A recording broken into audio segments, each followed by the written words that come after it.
So ఈ back pain అనేది early young ఏజ్లోని ఉమెన్లో మనకి కనిపిస్తుందా, లేకపోతే పోస్ట్ ప్రెగ్నెన్సీ తర్వాతే ఎక్కువగా కనిపిస్తూ ఉంటుందా మీ దగ్గరకు వచ్చినటువంటి కేసెస్ని బట్టి? See, like you said, females లో any kind of chronic pain కి ఇన్సిడెన్స్ ఎక్కువ ఉంది.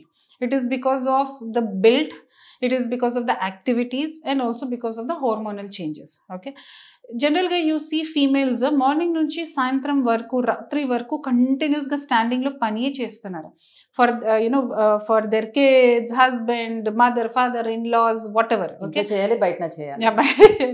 So they are continuous in activity. And then exercise, జనరల్గా ఇండియన్ సినారియోలో ఫీమేల్స్లో ఎక్సర్సైజ్కి హ్యాబిట్ లేదు.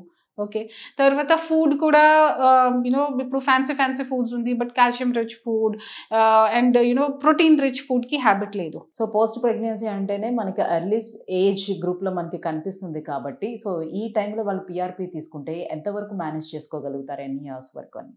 ఒకసారి వెంటనే మీరు ఐడెంటిఫై చేస్తే that what this is the problem, PRP recover చేస్తారు కదా.